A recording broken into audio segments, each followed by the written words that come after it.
number of different recordings, and you will have to answer questions on what you hear. There will be time for you to read the instructions and questions, and you will have a chance to check your work. All the recordings will be played once only. The test is in 4 parts. At the end of the test, you will be given 10 minutes to transfer your answers to an answer sheet. Now turn to part 1. You will hear 2 students, Jack and Amy, discussing the details of the concerts that they are planning to hold. First, you have some time to look at questions 1 to 5.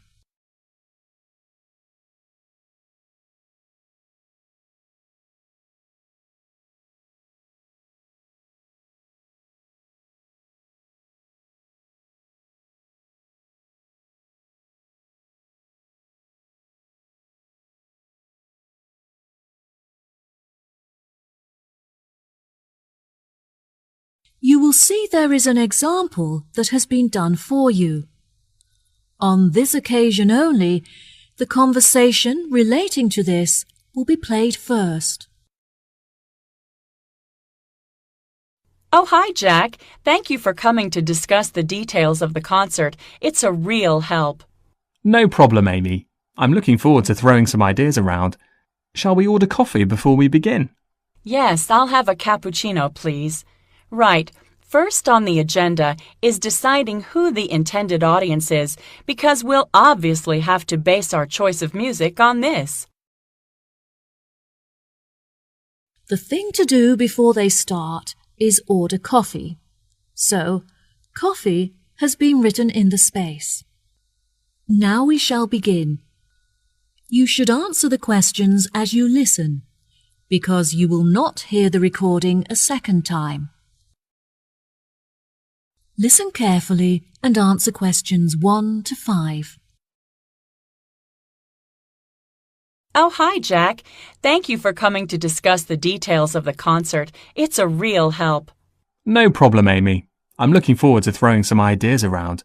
Shall we order coffee before we begin? Yes, I'll have a cappuccino, please. Right. First on the agenda is deciding who the intended audience is, because we'll obviously have to base our choice of music on this. Classical concerts are held all the time, but I'd really like to do something different and make it special. What do you think about holding it outside? I like the idea, but the weather is too unpredictable. What if we host the concert for children? We could make it more lighthearted and everyone could dress up in costume. What a wonderful idea! We could host the event every afternoon so that children can attend after school. How much do you think we should charge? I don't think we should charge more than $5 for the student tickets. No, I think that $4 would be a fair price. We can charge adults a little bit more. I'd say that $6.50 is suitable. Okay, great. That should hopefully cover the costs of running the event. The local press will be in attendance to take photographs to print in the newspaper, so we'll also need to organize a press tent. It's all so exciting. There will also be a representative from the local radio station broadcasting live. They're predicting that over 1,000 people will tune in to listen. Now that we're agreed, let's move on to discuss our other more sophisticated concert, where we'll be hosting a number of well-known opera performers. As the majority of people will be at work during the day, I suggest that the concert takes place in the late afternoon or evening. Which do you think? I think we should definitely hold an evening concert. The darkness will make the entire performance more dramatic. Yes, that will be fantastic. Let's host the event on Friday when everyone can wind down after finishing a week of work. It'll be a lovely start to the weekend. As it will be a lavish and elegant event, I think we should set quite a high entrance fee of around $40. It'll give us some extra money to spend on decorations. That sounds fair. Instead of using chandeliers and electric lights, we should decorate the marquee with candles instead. It would be so romantic. Okay, perfect. Before you hear the rest of the conversation, you have some time to look at questions 6 to 10.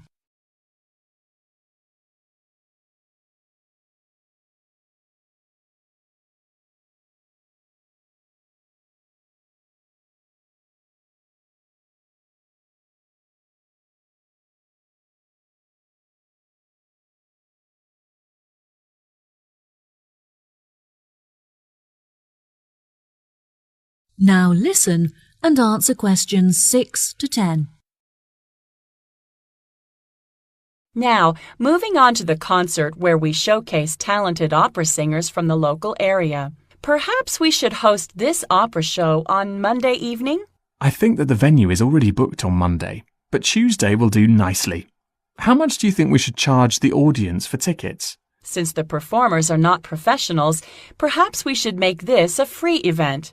Yes, tickets will be free, but we should ask everyone for a donation so that we can cover the costs of the venue and food and drink.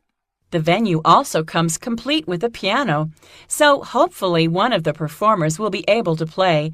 I had lessons when I was younger, but I'm not accomplished enough to perform in front of an audience. Well, what if we make our final concert a karaoke night where everyone of any ability can sing on stage? It could be really good fun, and it would give everyone the opportunity to join in. Yes, I love that idea. Let's hold it during the day on Saturday so that everyone, including families and the elderly, can attend. Perhaps we should offer concessions for students, children and the elderly to make the tickets more affordable and encourage everyone to come. Yes, definitely. I think that the majority of the crowd will be composed of families and friendship groups, so we should avoid giving a group discount to maximize the income from ticket sales. Let's arrange a secret surprise to end the show on a high for everyone. How about a band performance?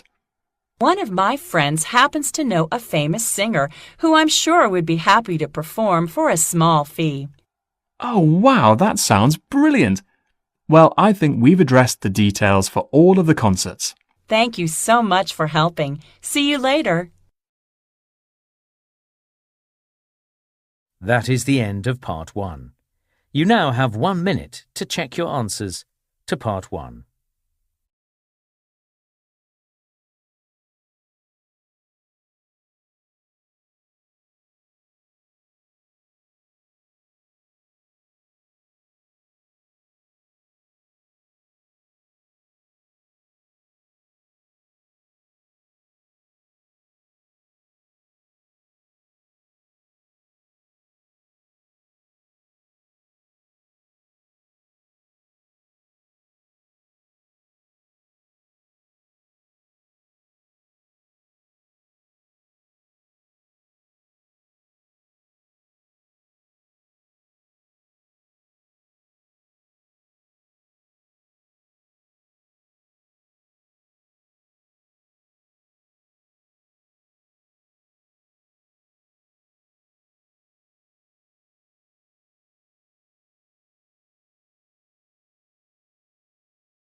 Part 2.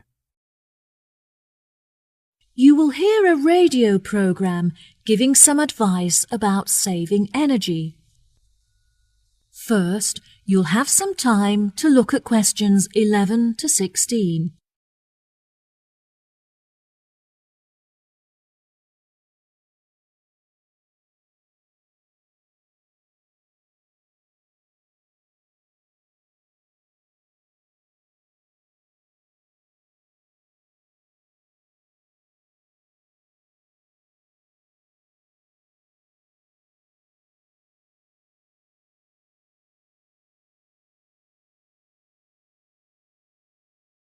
Now, listen carefully and answer questions 11 to 16. Hello, ladies and gentlemen, and thanks for tuning in to Action Radio, where we discuss current affairs and global issues.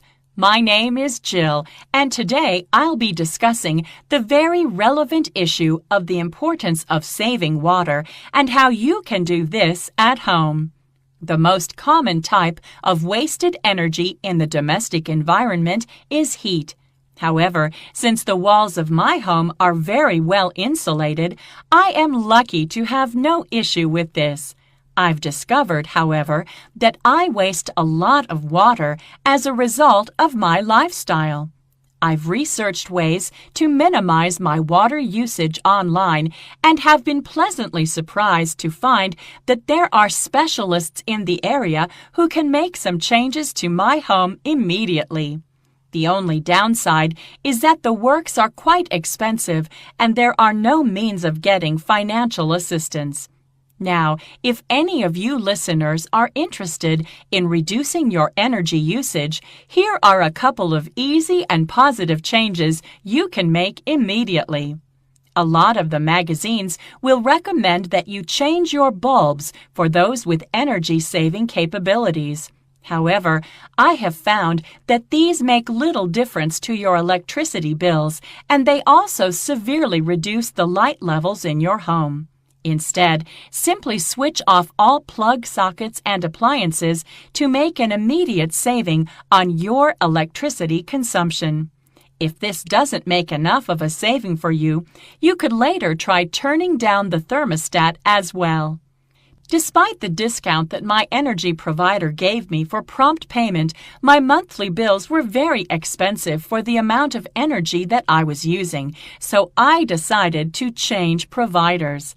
Not only did I make a huge monthly saving, but the company also offered me other perks. I am now able to pay my monthly bills online, for example, which I am thrilled about because it means that I no longer have to drive to the bank. Once I have been a customer with them for a year, they will also offer a deduction for all of the energy-saving appliances I use. Now, many of you will have an electricity meter at home, so I'm sure you'll all understand the issues associated with them. They occupy a lot of space in your home and can be unsightly if you're unable to tuck them away in a cupboard. Mine is quite large as it measures both my gas and electricity, but I was luckily able to hide it in the coat cupboard where I can keep it hidden but also access it easily. Having said that, whenever I have to take a meter reading, I have to use a torch because the screen is too dark to read the numbers correctly. I have recently had an extension built on my house to make room for a new bathroom complete with a low-energy boiler so I can take long showers guilt-free. The walls are nice and thick and well insulated, but unfortunately the window is a little drafty, so I'm going to have to invest in upgrading it.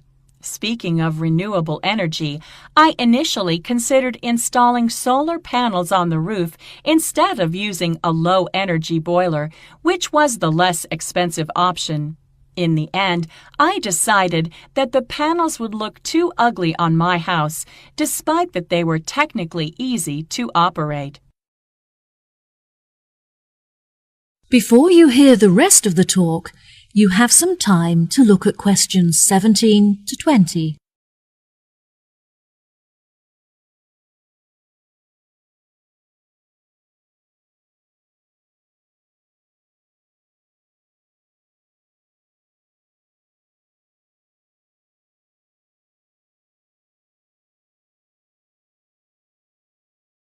Now listen and answer questions 17 to 20.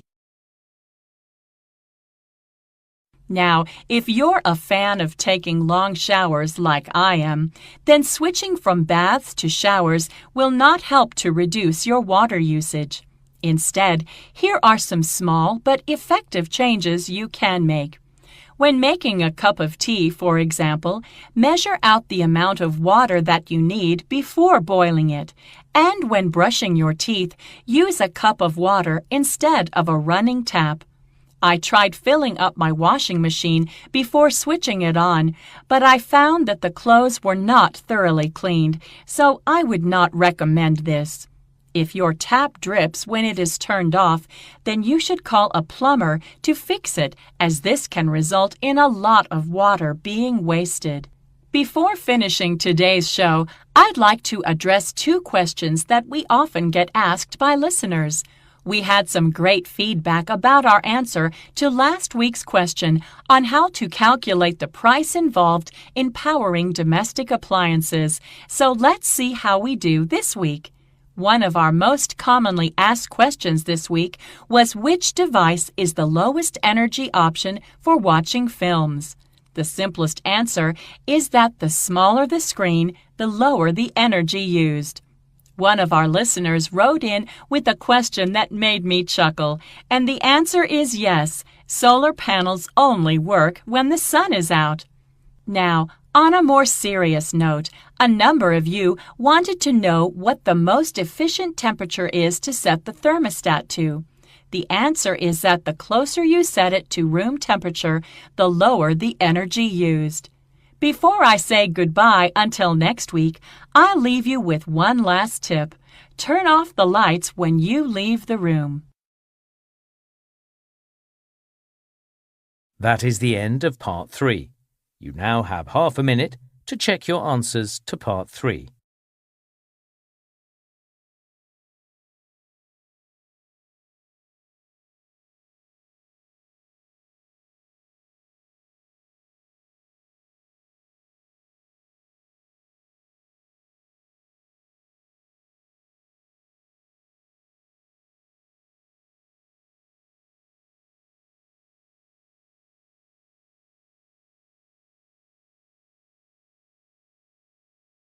Part 3. You will hear Tim and Jenny, 2 students, talking about their geography assessment.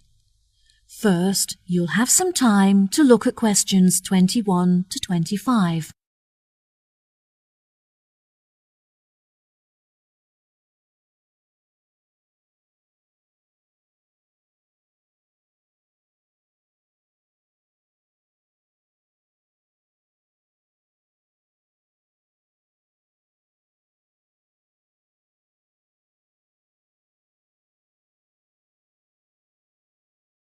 Now listen carefully and answer questions 21 to 25. Hi, Jenny. Hi, Tim. How are you doing? I'm okay, but I'm really stressed out about our geography assessment next week. Have you done any work on it yet? I've looked at it a little bit, but it would be helpful to discuss it with someone else. Do you want to chat about it with me? That would be great. Do you know what the rules are for the test? For our assessment last term, we were all required to collect raw data in order to achieve a pass. However, this term the tutor has said that it won't be necessary for us to do this. I read through the notes and they said that we are all going to be given a set of instructions that we can choose to follow if we wish, but it's not mandatory and we can complete the exam as we wish. I don't think that the rules will be too strict. As long as we don't copy the answers from anyone else's exam paper, I think we'll be sure to pass. Yes, I agree. Shall we put together a slideshow presentation with information on all of the volcanoes? I think it will really help us to revise the facts. Okay, great. Let's start with Pompeii. It's the most well-known of all the volcanoes, so it should be easy to find lots of information about it online. I'll avoid including some of the images in the presentation, as many people were killed, and some of them can be quite disturbing. We're lucky to have a double free period today, so we will have plenty of time to revise this together. Okay, next up is Mount Fago. This is an ancient mythical volcano, the location of which is unclear. There are mountainous regions in both Mexico and the USA, both of which are rumored to be the site of this volcano.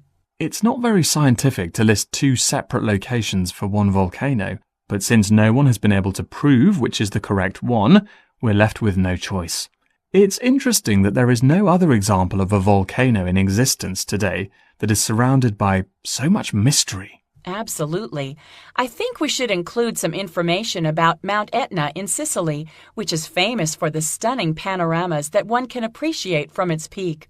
According to Google, it's a relatively new volcano compared to others in the surrounding region, which may be why it has very few of the features found in older volcanoes.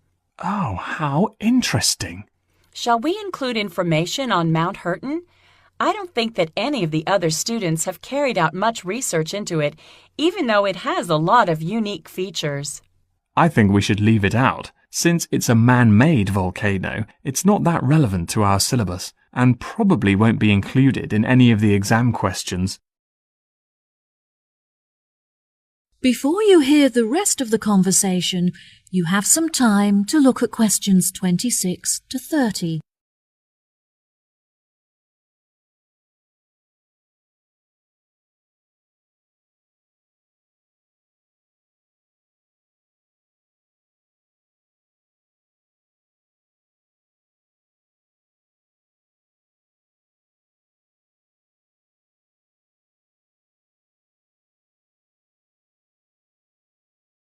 Now listen and answer questions 26 to 30.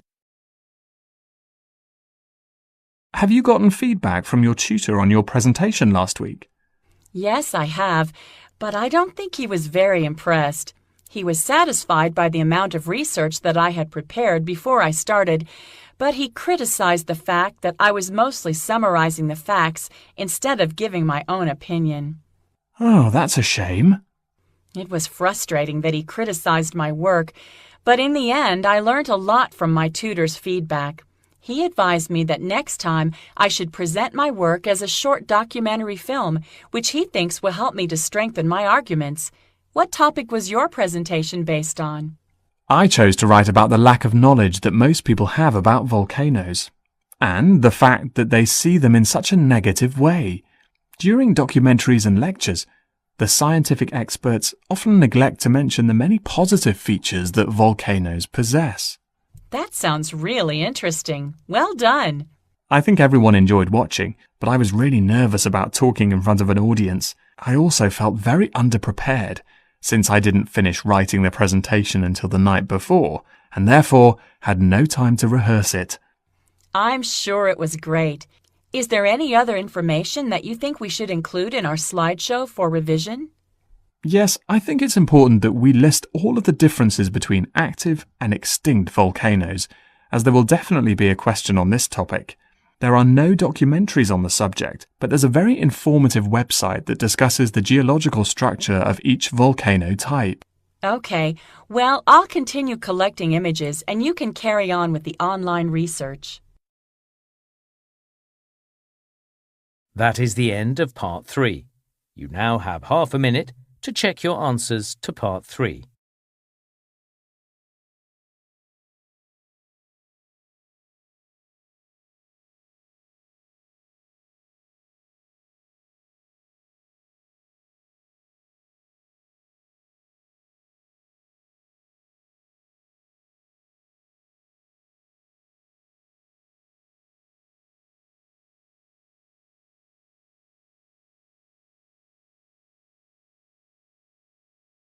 Listening, Part 4. You will hear a part of the lecture in a series of lectures about chain stores in the UK. First, you have some time to look at questions 31 to 40.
Now, listen carefully and answer questions 31 to 40.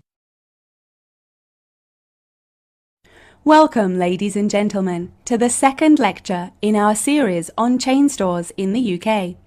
Today, I will be focusing on a very successful global petrol company called Telsa, paying particular attention to their expansion and future development. There will be time for questions at the end, so please refrain from interrupting during the talk. When it was founded, the company was a family-run organization with only one shop open in a small town in southern England. The family was able to compete with other local companies by offering special discounts for returning customers, which resulted in a huge expansion of their client base. This strategy was so successful that they were able to open petrol stations across the country, subsequently increasing their market share in England. Within a decade, Telstra were running establishments throughout the UK, including Wales and Scotland. By comparing the sales income from all of their stores, they were able to collate data that highlighted which areas were the most profitable and receptive to their business.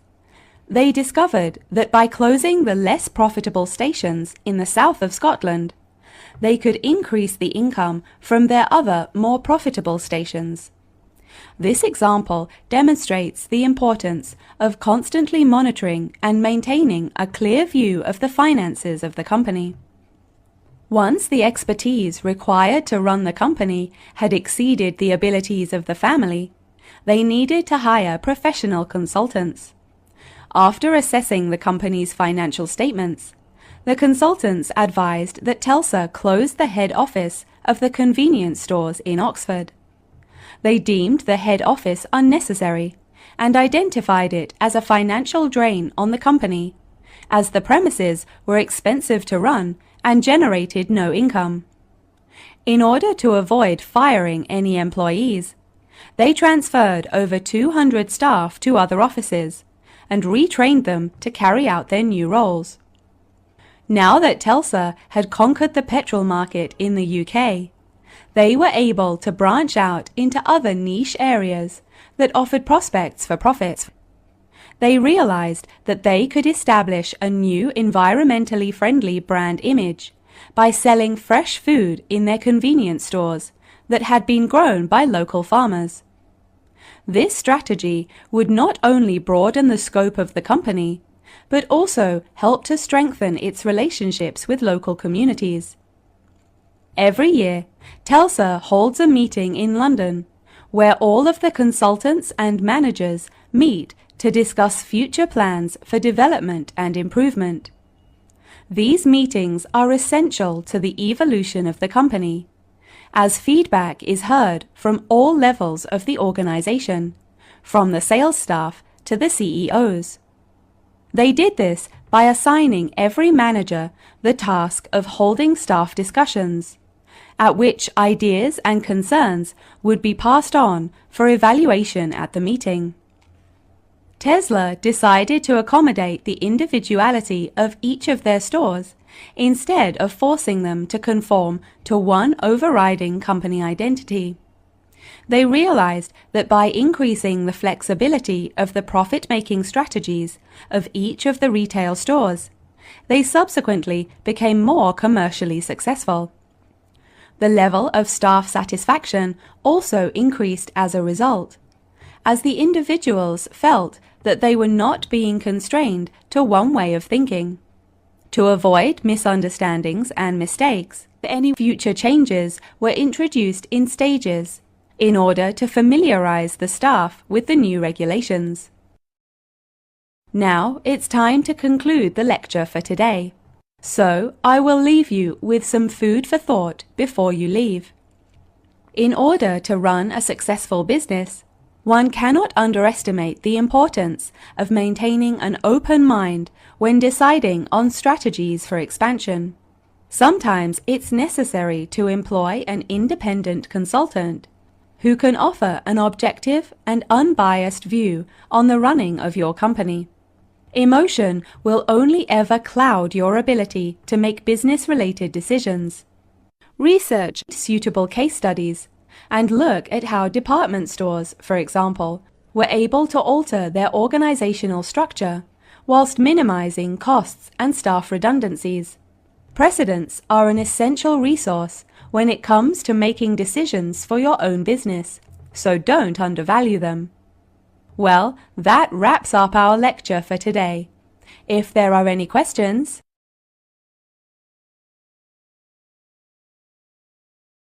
That is the end of Part 4. You now have 1 minute to check your answers to Part 4.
That is the end of the listening test. In the IELTS test, you would now have 10 minutes to transfer your answers to the answer sheet.